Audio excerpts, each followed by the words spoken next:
सुप्रभात मंडळी. सकाळच्या आता वाजलेले आहेत 7:30 आणि मी आता आहे देवरुखमध्ये. ह्याच्या आधीचा पार्ट जर तुम्ही पाहिला असाल तर तुम्हाला समजेल की आम्ही काय केलेलं. गेल्या पार्टमध्ये आम्ही कोणती देवस्थानं केलेली. गेल्या पार्टमध्ये आम्ही सप्तेश्वर, कर्णेश्वर, छत्रपती संभाजी महाराजांना ज्या ठिकाणी पकडलं गेलेलो होतो तो सरदेसाई वाडा, त्याचसोबत मार्लेश्वर, ही सर्व ठिकाणं आम्ही केलेली आणि आम्ही देवरुखमध्ये स्टे केलेला. तर आता मी देवरुखमध्ये हॉटेल द्रौपदीमध्ये मी थांबलेलो. रूम खूप नीट अँड क्लीन आहे.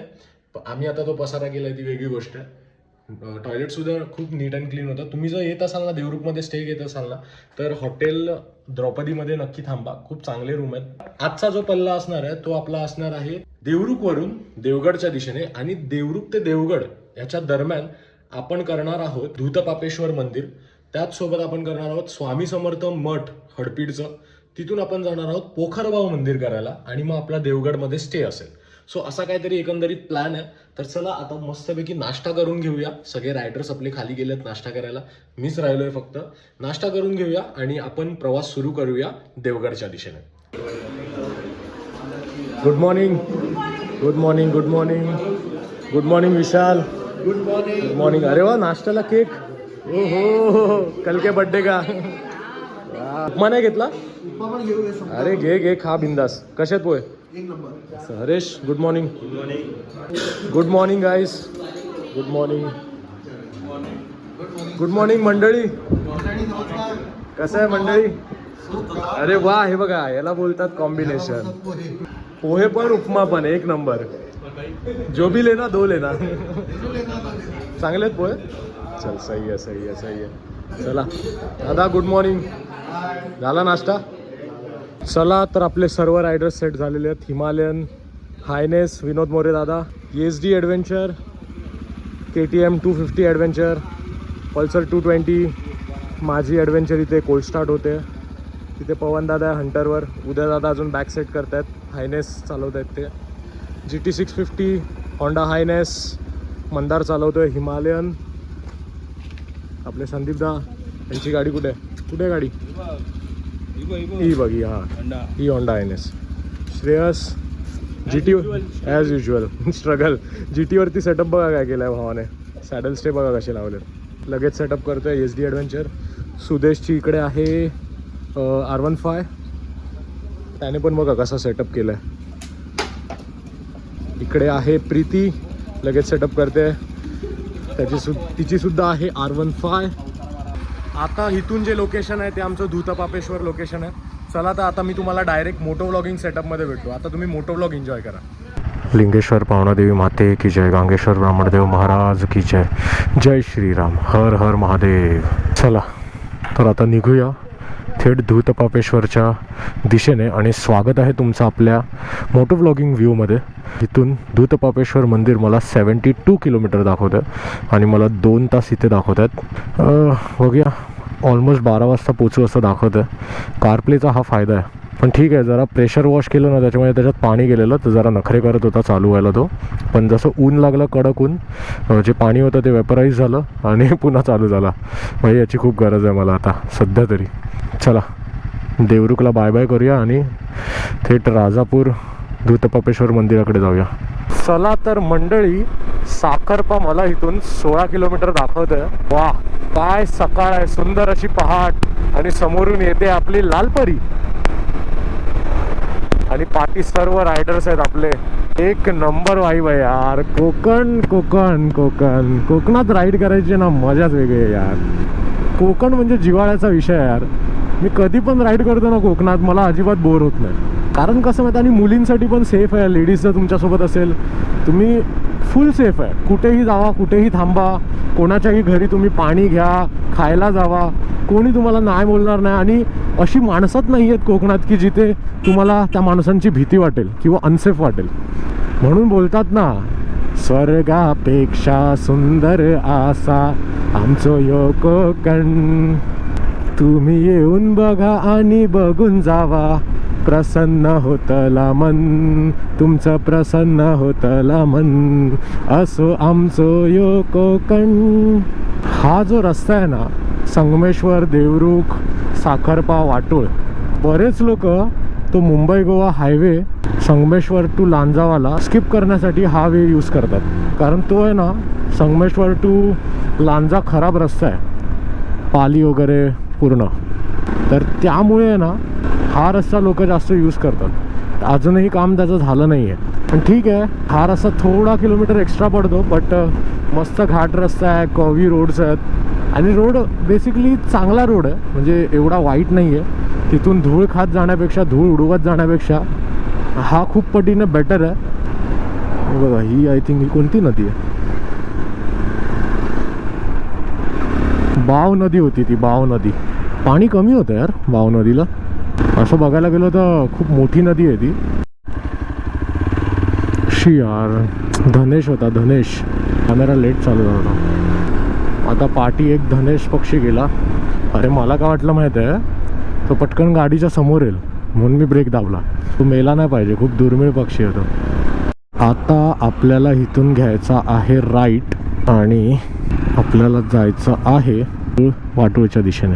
रस्त्याचं काम चालू आहे, खूप आधीपासून काम चालू आहे. बघा ॲक्च्युली हा ब्रिज बनतो आहे, हा ब्रिज डायरेक्ट सरळ कनेक्ट करतील वाटतं, पण रस्ता थोडा ऑफ रोड आहे. हा जो पाठी रस्ता बघताय ना, हा कोल्हापूरला जातो, भावाला. नॅशनल हायवे 166ला कनेक्ट झालं आपण आणि या रोडची दुरावस्था झालेली आहे. रोडचं काम चालू आहे, त्यामुळे गेल्या वर्षी पावसात सुद्धा आलेलो मी याच रस्त्यावरनं आणि पावसात तर खूपच बिकट कंडिशन होती या रोडची. तेव्हा सोलो होतो, त्याच्यामुळे मस्तपैकी सॅडलिंग करत गेलेलो, मजा आलेली. पण आता सॅडलिंग नाही करू शकत कारण पाठी पिलियन बसली आहे, दिशा बसली आहे. ठीक आहे चलो. तरी हा एवढा तरी झाला आहे, पाठचाच फक्त थोडा पॅच खराब होता. हां झाला आहे हा बऱ्यापैकी. तर हा पूर्ण 3 किलोमीटरचा रस्ता खराब होता. चलो सही आहे. 3-4 किलोमीटर पॅच. हा बघ हा बघ हा बघ हा बघ हा बघ बाबा, हे ना जरा आहे बघ. हा बघ एवढे क्लोज कॉल देतात ना साले, स्वतः तर जातील, दुसऱ्यांना पण घेऊन जातील. समोरून गाडी येते दिसते तरी ओव्हरटेक करतात. हा हा हा हा काय रस्ता झालाय यार, काय रस्ता झालाय. रोड बघा यार, फक्त रोड बघा भाई. आता सिरियसली सांगतो, मुंबई गोवा जोपर्यंत बनत नाही ना तोपर्यंत ह्याच रस्त्यावर नाही या. सिरियसली खूप चांगला रस्ता झाला यार. असे रस्ते झाले पाहिजे यार, कोकणात यायला एकदम इझी होऊन जाईल. मग ये क्या हो गया, वक्त बदल दिए, जज्बात बदल दिए, जिंदगी बदल दी, काया पालट. तो रस्ता तेवढाच होता फक्त 3 ते 4 किलोमीटरचा आणि पुन्हा हा रस्ता असा झाला आहे. म्हणजे काम चालू आहे, फुल खडबडी आहे, पण जास्त नाही आहे. पुढे पण मला सिमेंटचा पॅच दिसतोय. आय थिंक हा 1.5-2 किलोमीटर पॅच असेल हा खराब. लाल चिकट माती आहे, तो गाडी हळूच चालवा ब्रेकिंग करताना स्पेशली, कारण ही जी लाल माती आहे ना, चिकट माती, जर जोरात ब्रेक अप्लाय केलात ना तर सरळ टायर लॉक होऊन तुम्ही घसरत जाल या मातीवरनं. बाबा ॲडव्हेंचर बाईक घेतल्याचे फायदे. कसंही निघता येतं, कुठूनही निघता येतं. ना खड्ड्याचं टेन्शन, ना ऑफ रोडिंगचं टेन्शन. दुनिया पीछे पीछे, हम आगे आगे. काल आहे ना माझ्या या विंडशील्डवरती आहे ना एक ना कोणता तरी कीटक आला आणि तो जोरात आपटला आणि तो बिचारा मेला. कारण मी जवळजवळ 110-120च्या स्पीडला होतो आणि अचानक तो येऊन विंडशील्डला आपटला. हे बघा ना, त्याचा डाग आहे ना तो मी पुसायला विसरलो. केवढा जोरात तो आपटला असेल बघा, फुटला तो डायरेक्ट. दिसला हा बघा, हा डाग, हा डाग. तुम्ही बाईक चालवत असाल ना तर तुमचं वायझर आहे ना, वायझर ते खाली करूनच चालवा नेहमी, स्पेशली हायवेजवरती आणि अशा जंगलांच्या रोडवरती, आणि स्पेशली नाईटमध्ये. कारण ते काय होतं माहिती आहे, लाईटला अट्रॅक्ट होतात ते कीटक आणि मग तुमच्या हेडलाईटवर बसायचा प्रयत्न करतात. होतं असं, ते हेडलाईटवर न बसता आपण स्पीडमध्ये असतो, मग ते कुठेही आपटतात. आणि जर तुमच्या तो कीटक डोळ्यावरती आपटला, आयदर कुठेही फेसवर आपटला, तर तुम्हाला जास्त गंभीर दुखापत होऊ शकते किंवा इजा होऊ शकते. त्याच्यामुळे नेहमी बाईक चालवताना हे वायझर असतं ना हेल्मेटचं, ते नेहमी खाली करूनच चालवा. चला आता फायनली आता आपण लागलो आहोत मुंबई गोवा महामार्गाला आणि ह्या ठिकाणी आपण जरा थांबूया कारण आपले रायडर्स बहुतेक यायचे बाकी आहेत.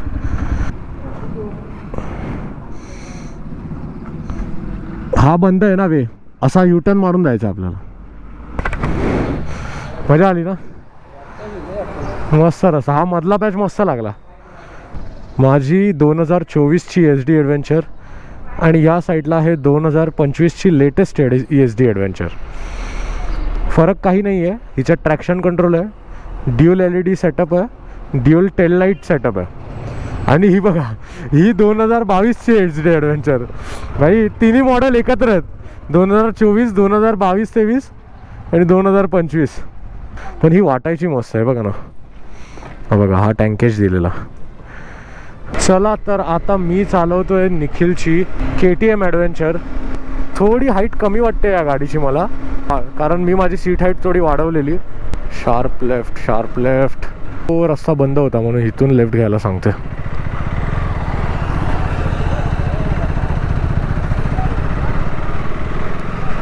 चला आता पुन्हा आपण कनेक्ट झालो आहोत मुंबई गोवा महामार्गाला. आता इथून जे रस्ते आहेत ना, ते एकदम सुसाट रस्ते आहेत यार. मजा येणार आहे आता गाडी चालवायला.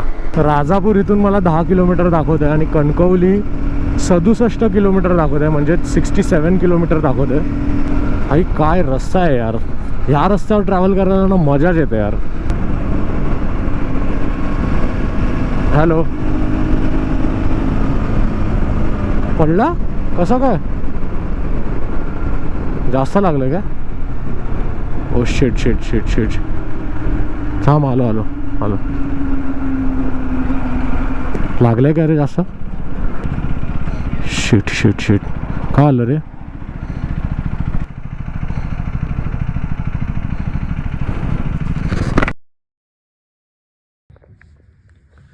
तर मित्रांनो, तुम्ही असा विचार करत असाल की आता व्लॉग चालू होता, मोटो व्लॉगिंग सेटअपमध्ये हा होता आणि डायरेक्ट हा घरी का घेऊन आला, म्हणजे असा घरच्या सेटअपमध्ये आता असा नॉर्मली का व्हिडिओ समोर आलो आहे मी. झालं असं, राईड करताना माझा जो टीममेट होता, माझा जो मेंबर होता, माझा जो रायडर होता, त्याचं झालं ॲक्सिडंट. आणि ॲक्सिडंट एवढं भयंकर झालं की लिटरली त्याला मल्टिपल फ्रॅक्चर्स आले, लोअर बॉडीमध्ये खूप सारे फ्रॅक्चर्स आले. तर त्याच्यामुळे सगळी धावपळ झाली. आम्हाला त्याला हॉस्पिटलला लांजाला घेऊन जावं लागलं आणि लांजाला त्याला आम्ही ॲडमिट केलं. तर लांजावरून लांजाच्या हॉस्पिटलमध्ये, श्री स्वामी समर्थ हॉस्पिटल असं नाव होतं त्या हॉस्पिटलचं, मार्केटमध्येच आहे, लांजा हायवेच्या बाजूलाच होतं. तर तिकडे आम्हाला असं कळवण्यात आलं की त्याला तात्काळ मुंबई किंवा कोल्हापूरला हलवणं खूप गरजेचं आहे, कारण त्याला लोअर बॉडीला मल्टिपल फ्रॅक्चर्स होते आणि ते फ्रॅक्चर्स ची जी सर्जरी होती ती त्या हॉस्पिटलमध्ये होत नव्हती, कोणत्या तरी मोठ्या हॉस्पिटलमध्येच ती होणार होती. तर त्याच्यामुळे मुंबई किंवा कोल्हापूरमध्ये आम्हाला त्याला हलवायला सांगितलं. पण कोल्हापूरला हलवणं जरा खूप अनकम्फर्टेबल होतं, कारण त्याची फॅमिली पूर्ण मुंबईला राहत होती. तर आम्ही डिसिजन घेतला की त्याला मुंबईलाच घेऊन जायचं. तर कार्डियक ॲम्ब्युलन्स बोलून आम्ही त्याला त्या ॲम्ब्युलन्समध्ये त्याला ठेवलं आणि ती ॲम्ब्युलन्स आम्ही मुंबईच्या दिशेने रवाना केली. आणि त्याच्यावर जे उपचार होते, पुढचे उपचार, ते मुंबईमधील परेलला ग्लोबल हॉस्पिटल आहे, त्या ठिकाणी त्याच्यावर उपचार झाले. आणि आता जी परिस्थिती आहे ना त्याची, आता जी कंडिशन आहे ना, ती साधारणतः बरी आहे. आम्ही त्याला भेटून सुद्धा आलो. व्लॉग कट करून तुमच्यासमोर येण्याचं कारण हे होतं, कारण तुम्हाला ट्रान्सपरन्सी ठेवायची होती की नक्की तेव्हा काय झालं. तर आता पुढचा व्लॉग तर मी कंटिन्यू करू शकलो नाही, पण माझे जे रायडर्स होते त्यांनी पुढची जर्नी कंटिन्यू केली टुवर्ड्स देवगडपर्यंत. तर त्या जर्नीमध्ये कोणती कोणती मंदिरं त्यांनी केली आणि त्यांनी घेतलेले जे फुटेज आहेत ना, मी ते तुमच्यासमोर मांडण्याचा प्रयत्न करतो. राईडच्या दरम्यान काही होऊ शकतं, कधीही काही होऊ शकतं, काय सांगू शकत नाही. पण अशावेळी समजूतदारपणा आणि आपल्या सर्व रायडर्सची, आपल्या सर्व टीममेटची एकी कामाला येते. तर तीच सर्व एकी माझ्या रायडर्सने दाखवली आणि त्याच्यावर योग्य ते उपचार मुंबईला सुरू झाले. आणि आता तो बरा आहे, त्याची परिस्थितीसुद्धा खूप बरी आहे. फ्रॅक्चर्स आहे, बेड रेस्टवर आहे. डॉक्टर बोलले की 2-3 महिन्यात तो उठून चालेल सुद्धा.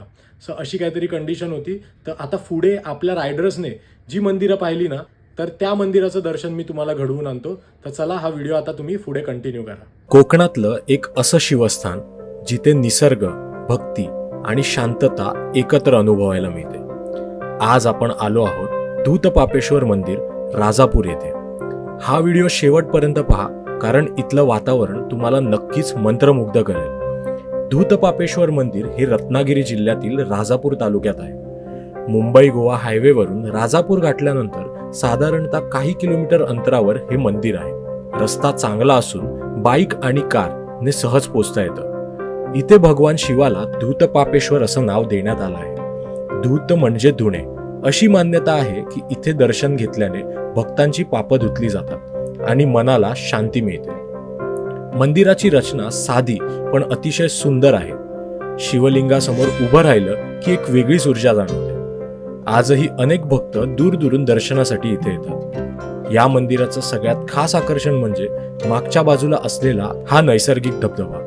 पावसाळ्यात तर हे ठिकाण स्वर्गासारखं दिसतं. निसर्गाचा हा शांत आवाज आणि शिवभक्ती खरंच शब्दात सांगणं कठीण आहे. चला तर मग आता आपण दर्शन घेऊया आपल्या ह्या राईडच्या दुसऱ्या देवस्थानाचं. कोकणातील निसर्गरम्य परिसरात वसलेलं हे स्वामी समर्थ मठ. स्वामी समर्थ मठ हडपीड हे भक्तांसाठी श्रद्धा, शांती आणि सकारात्मक ऊर्जेचे केंद्र मानले जाते. श्री स्वामी समर्थ महाराज हे दत्तात्रय परंपरेतील महान संत असून आजही लाखो भक्तांचे श्रद्धास्थान आहे. इथे पाऊल टाकताच मनाला एक वेगळीच शांती मिळते. चारही बाजूंनी हिरवळ, शांतता आणि भक्तिमय वातावरण या ठिकाणी आपल्याला जाणवतं. मठाचा परिसर अत्यंत स्वच्छ आणि ध्यान प्रार्थनेसाठी योग्य आहे. जर तुम्ही कोकणात येत असाल तर स्वामी समर्थ मठ हडपीड हे नक्कीच तुमच्या यादीत असलं पाहिजे. चला तर आता दर्शन घेऊया आपल्या ह्या प्रवासाच्या तिसऱ्या मंदिराचं, म्हणजेच पोखरबाव गणेश मंदिराचं. देवगड तालुक्यात वसलेलं शांत आणि भक्तीने भरलेलं एक सुंदर गणपती मंदिर. आज आपण आलो आहोत कोकणातील प्रसिद्ध पोखरबाव गणपती मंदिरात. पोखरबाव मंदिर हे देवगड पासून काही किलोमीटर अंतरावर असून रस्ता सुंदर नारळ सुपारींच्या बागांमधून जातो. बाईक राईडसाठी हे ठिकाण खास आहे. मंदिराची रचना साधी पण प्रसन्न आहे. आजूबाजूला शांत वातावरण आणि मंदिरात प्रवेश करताच मनाला एक वेगळीच शांती मिळते. या ठिकाणी येणारा प्रत्येक भक्त श्रद्धेने दर्शन घेतो. खरं सांगायचं तर अशा शांत आणि श्रद्धेच्या ठिकाणी मन आपोआप निवांत होतं. शहराच्या धावपळीपासून दूर येण्यासाठी हे ठिकाण एकदम परफेक्ट आहे. तर ह्या सर्व मंदिरांचं दर्शन घेऊन आपल्या कोकण राईडच्या तिसऱ्या दिवसाची सांगता झाली आणि आम्ही देवगड येथे रात्रीचा मुक्काम केला. पुढे आम्ही कसा आणि कुठे प्रवास केला ते तुम्हाला ह्याच प्रवासाच्या चौथ्या भागात पाहायला मिळेल. चला तर आता तात्पुरता तुमचा निरोप घेतो. भेटूया याच प्रवासाच्या चौथ्या भागात. तोपर्यंत धन्यवाद. जय हिंद, जय महाराष्ट्र, जय Shivray. Live your life, live your dream and ride safe.